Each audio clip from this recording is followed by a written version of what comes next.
you must be the top 10%, the top 10 percentile, especially as a man. All the women want the top 10%, all the money goes to the top 10%, all the status goes to the top 10%. You cannot be a normal man anymore. When it comes to life, it's easy to keep winning. You have to keep the momentum up, right? It's hard to get going, but once you get going, you have to keep it up. So just make sure you never lose it. Don't fall off. Don't do anything stupid. It's pretty easy to win if you never lose, and you'll be fine. I started making a lot of money when I was maybe 27, 28. But my life was always on track, bro. I never had a big mistake. I never had a bad period and had to reform. I never made any large mistakes. I did the right thing every single day, day after day. I knew what I was supposed to do. I think the universe is very giving, and if you're the kind of person who turns up on time and works hard and does what they're supposed to do and is never lazy, then it's always going to give you what you want. I've yet to see somebody who tries their best to get something and genuinely gives it their all and doesn't get it. I've never seen it. So I think you can have anything you want in the world. It's just a matter of whether you truly want it or you want to say you want it. And also, I think it's player versus player out here in the world. Every dollar you want, every girl you want, every car you want, somebody else wants.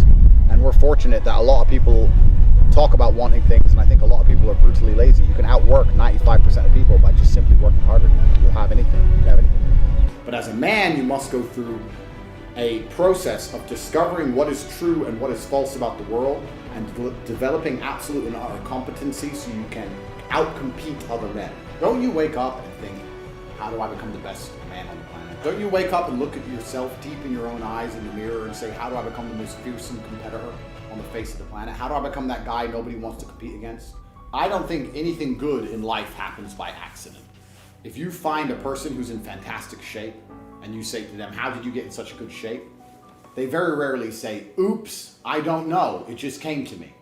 They say, I had to get up and plan for it and train specifically and eat specifically and do specific things to end up looking this way. They had to try very hard for it. Don't say, oops, I just got rich, it was an accident, I don't know. You just said you're a normal man. Let me explain something. The normal man is not acceptable in this hyper-competitive world. Normal means in the middle. Middle is not good enough. You must be the top 10%, the top 10 percentile, especially as a man. All the women want the top 10%, all the money goes to the top 10%, all the status goes to the top 10%. You cannot be a normal man anymore. Perhaps 50, 60 years ago, you could be a normal man with a normal job, have a normal life, and a normal wife, and a normal house, and a normal car, and be happy. But the world we are now living in is proving that being a normal man is nothing more than slavery. They've just proven it to all of us. Listen to me carefully. They just proved it in this last 3 years of this imaginary fucking garbage they were fucking locking us all up for. Being a normal, law-abiding citizen with a normal income and a normal wage, and one passport and a normal wife is going to leave you depressed. Sooner or later, it's going to leave you and end up fucking suicidal and miserable. Only men on this earth who are happy in the modern world of hyper-competitiveness are exceptional individuals. And every single woman wants them. The famous, rich, and super important, tall, strong, fucking handsome, top G's. Being a normal dude ain't gonna cut it. You know the problem with being a normal dude? I'll tell you the problem. If you're a normal guy, your chick fucks normal guys. Guess what that means? It means everyone's competition. The guy who delivered your pizza might just take your bitch. Is that the life you want to live? No. Don't focus on the girl, focus on yourself. If you're worried about the girl and not worried about yourself, you're gonna be wasting time and energy, right? It's easy. If you had to win a race, Abraham Lincoln said it. If I had 6 hours to chop down a tree, I'd spend the first 5 hours sharpening my axe. It's the same with nearly everything in life. The better you become as a man, the easier everything else becomes. We're all on a continuous journey for self-improvement, and if you try your absolute best every single day, then you don't have to look at what's bad about yourself. It's not about where you currently are, it's about where you're headed. The path I'm headed on is the same path that I've always been headed on. I've never made any large mistakes in my life. I've never been the guy who was a drug addict and went to rehab, or the guy who was depressed and became better. I've always been the person who woke up every day, did what he was supposed to do, tried his hardest, was honest, never lied, was on time, worked hard, and got exactly where I wanted to be in life, and now the entire world is mine. I'm the most stupid person on the planet with hundreds of millions of dollars. I'm the top G. And the way I am headed, I'm going to do nothing but continue my ascent into absolute achievement. This is who I am as a person because of my daily habits. So I can sit and say, yeah, there's some areas of me I would like to improve, but I know that that's going to happen naturally during the course of my life because I don't take mistakes, I don't take days off, I don't lay in bed, I don't eat shit food, I don't do any of that crap. Every single day is a day where I become a tiny bit better.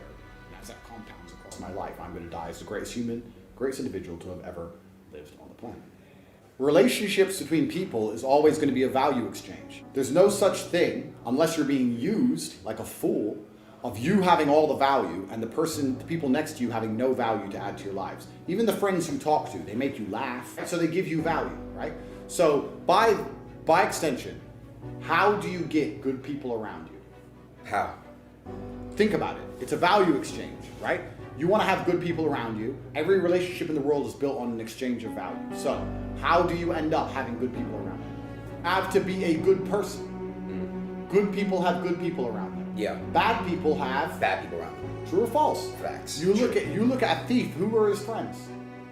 Thieves. Because he can't hang around with good people because he's stolen from them. So my circle is solid, and they are good, valuable assets to me because I am a good, valuable asset to them. The better a person you become, if you were to embark on this journey of self-discovery like we just described, and you would start taking your life very seriously, it would be people who would come into your life who would be new, and there'd be people who fall out of your life. Guess who's going to fall out of your life? The bad people. People who are wasting your time. I agree with wasting that. your life. I agree with that. And the people who would join into your life would be the people you're training with. People who want to climb Mount Everest with you, etc.